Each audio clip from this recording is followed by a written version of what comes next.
Myself Vani Garg. Today the topic of our discussion is fundamental quantities and derived quantities. So first of all we discuss about fundamental quantities. So what do you mean by fundamental quantities? बेटा हमारी physics में बहुत सारी ऐसी physical quantities हैं जैसे कि मास है, लेंथ है, टाइम है, वेलोसिटी है, एक्सेलेरेशन है। आपने अभी तक बहुत सारी ऐसी फिज़िकल क्वांटिटीज़ के बारे में फ़िज़िक्स में स्टडी किया है।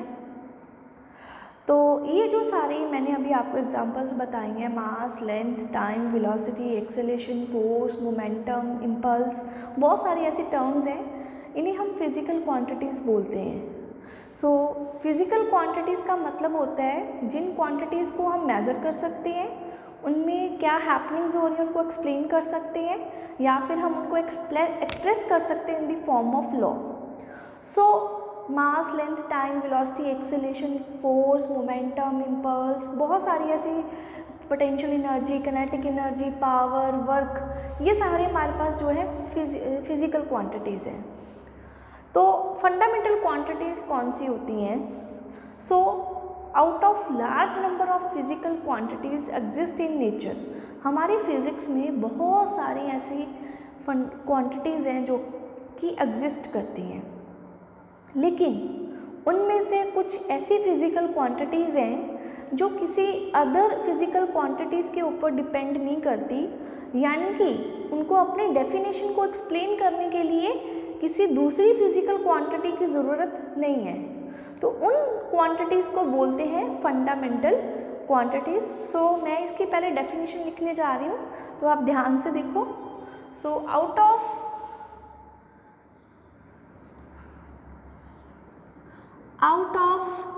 Large number of physical quantities exist in nature, there are few quantities which are independent with each other and they do not require the help of other physical quantity to explain their definition. These quantities are called fundamental quantities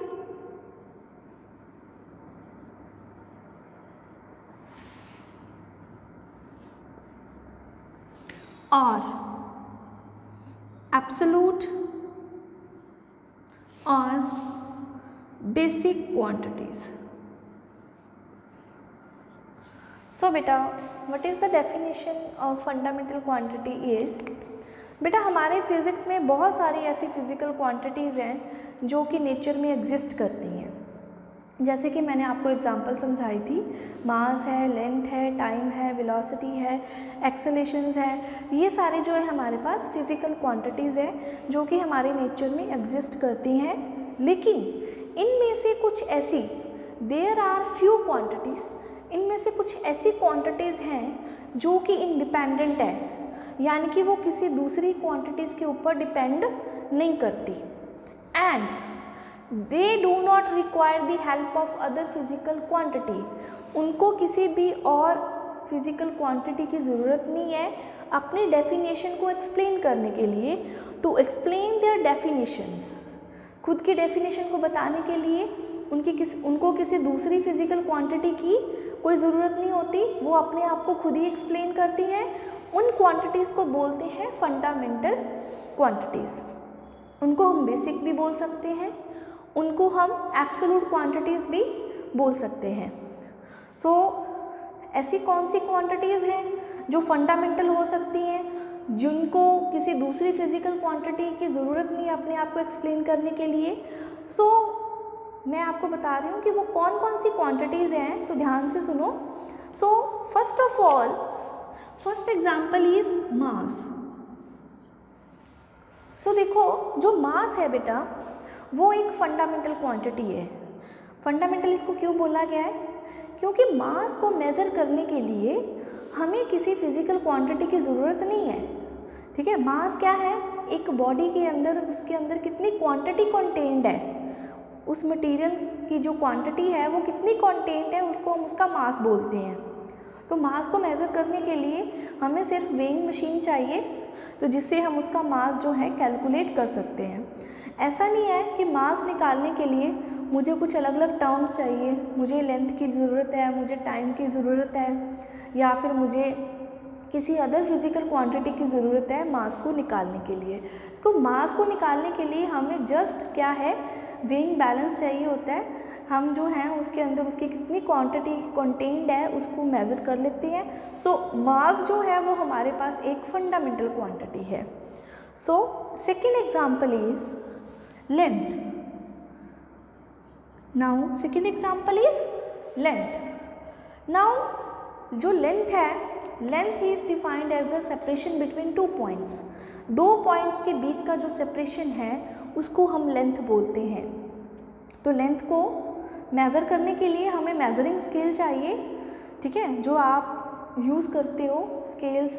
तो वो measuring scale से क्या है, आप दो point का separation निकाल सकते हो। जैसे ये मेरे पास मार्कर है, तो मैंने इसकी लेंथ निकालनी है, तो मैं with the help of measuring scale a इस पॉइंट से, इसके फर्स्ट इनिशियल पॉइंट से और इसके फाइनल पॉइंट तक का वो मैं सेपरेशन निकाल लूँगी, तो वो उसकी लेंथ आ जाएगी। लेकिन लेंथ को निकालने के लिए ये नहीं है कि मैंने कोई फॉर्मूला लगाया है या मैंने कोई अलग फिजिकल क्वांटिटी ली है उससे मैंने लेंथ को निकाला है। तो सिंपली मेजरिंग स्केल से मैंने उसको मेज़र कर लिया। So length is also called a fundamental quantity. Now third example is time. So what is time? Time क्या होता है? तो हम टाइम को मेज़र करने के लिए जो है हम रोटेशन या रेवोल्यूशन के अकॉर्डिंगली टाइम को डिफ़ाइन करते हैं। अर्थ की रोटेशन है, अर्थ की रेवोल्यूशन है, उसको हम टाइम बोलते हैं। उसको हम टाइम से मान के चलते हैं। अगर उसकी रोटेशन कितनी हो रही है अर्थ की, या रेवोल्यूशन कितनी हो रही है, उस क्वांटिटी को हम टाइम बोलते हैं। तो जो टाइम है, टाइम को मेज़र करने के लिए हमारे पास क्या होते हैं? क्लॉक होती है। क्लॉक है तो हम क्लॉक की तरफ देखते हैं तो आपको टाइम पता चल जाता है।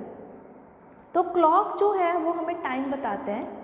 टाइम को निकालने के लिए मैंने कोई कंसेप्ट नहीं लगाया है, कोई किसी चीज़ को एक्सप्लेन नहीं किया है। सिर्फ हमारे पास क्लॉक है, तो क्लॉक से हमने टाइम को मेज़र कर लिया। टाइम को आइडेंटिफाई कर लिया कि अभी इस टाइम कितना, अभी का टाइम कितना है।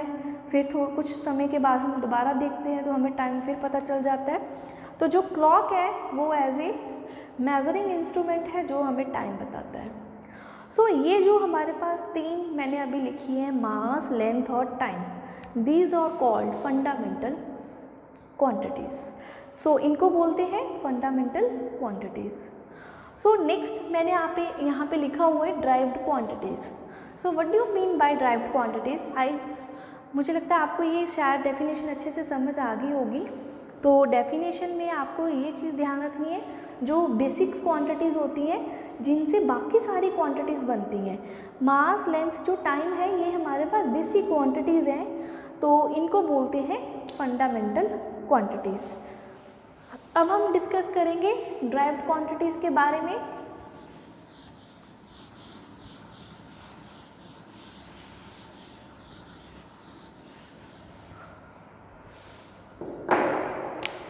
So now next is derived quantities.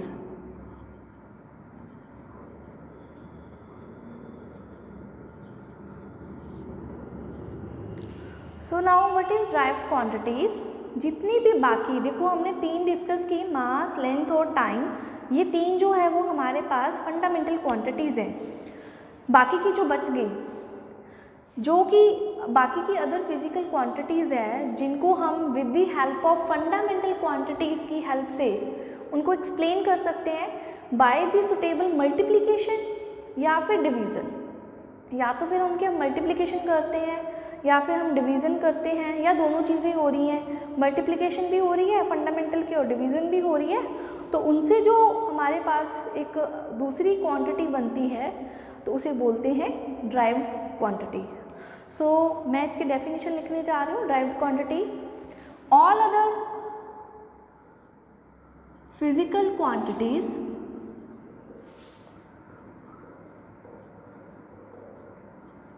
can be explained by the suitable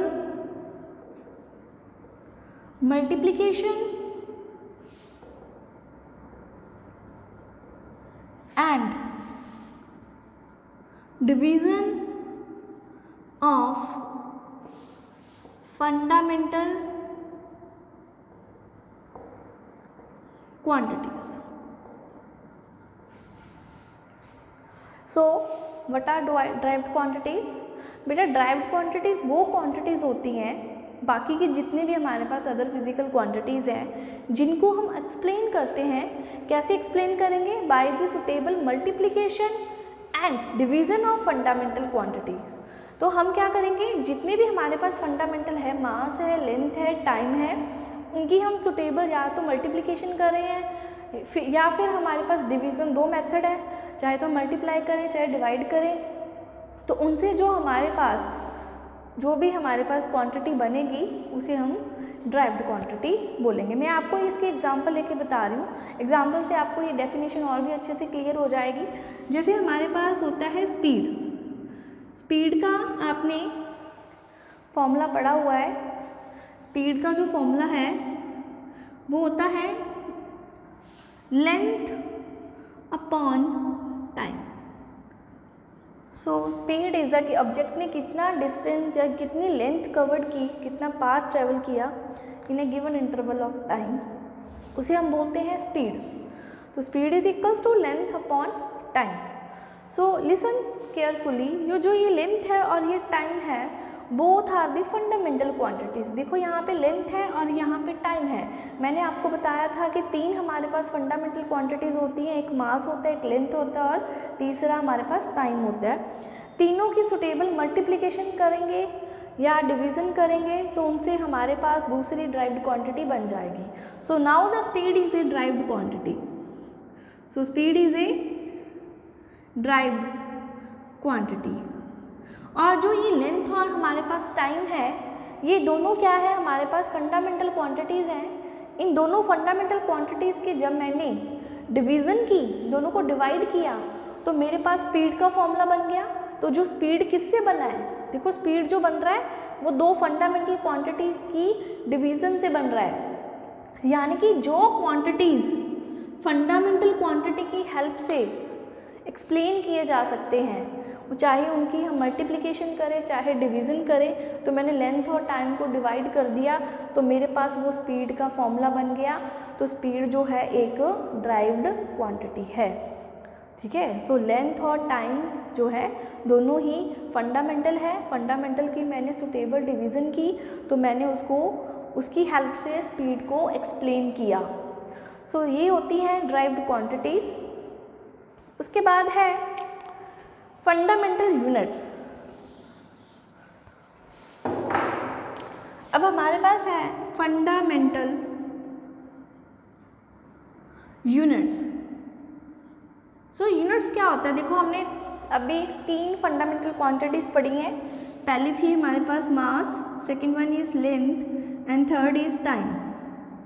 बेटा हम मास को किस में मेज़र कर सकते हैं? मास को हम किलोग्राम में मेज़र कर सकते हैं, ग्राम में मेज़र कर सकते हैं, इसको हम पाउंड में मेज़र कर सकते हैं। तो ये सारे जो हैं इसके यूनिट्स हैं। अगर सिर्फ किलोग्राम है, ग्राम है या फिर पाउंड है, दैट मीन्स वो फंडामेंटल यूनिट है। इसी तरह से लेंथ के भी हम लिख सकते हैं, लेंथ को हम मीटर, सेंटीमीटर, किलोमीटर, तो इस तरह से ऐसे आप जितने मर्जी ले लो, मिलीमीटर है, बहुत सारे यूनिट्स होते हैं लेंथ के भी इसी तरह से, ठीक है। हमारे पास फुट है, फुट में भी इसको मेजर करते हैं लेंथ को। तो ये सारे हमारे पास बहुत सारे ऐसे ही लेंथ के जो हैं फंडामेंटल यूनिट्स हैं। अगर सिर्फ मीटर आ रहा है, सेंटीमीटर आ रहा है, किलोमीटर आ रहा है, फुट आ रहा है, तो हम बोलेंगे वो लेंथ के फंडामेंटल यूनिट्स हैं। इसी तरह से हमारे पास टाइम के होते हैं, टाइम के होते हैं आवर, मिनट, सेकंड, इस तरह से।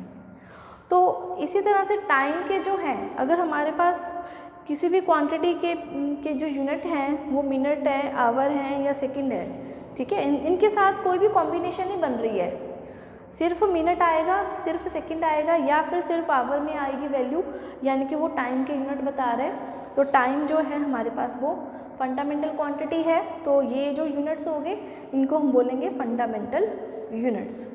इसी तरह से ड्राइव्ड यूनिट को हम एक्सप्लेन कर सकते हैं। ड्राइव्ड यूनिट को कैसे एक्सप्लेन करेंगे?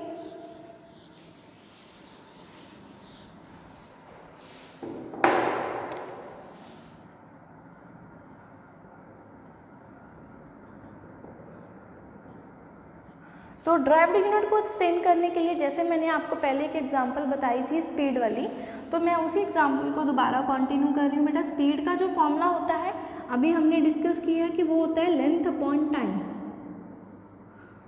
सो अब हमने इसके यूनिट्स निकाल ली है, तो इसके यूनिट क्या बनेंगे? लेंथ को हम मेज़र करते हैं मीटर में, अगर हम जो है मीटर में ले रहे हैं इसको, तो टाइम को मान लो मैं इसको सेकंड में ले रही हूँ, आप कोई भी ले सकते हो, ठीक है, वो डिपेंड करता है कि आप उसको कौन सी जो है यूनिट में मेज़र करना चाहते हो, किलोमीटर में करना चाहते हो, आवर में, मीटर में करना चाहते हो, सेंटीमीटर में।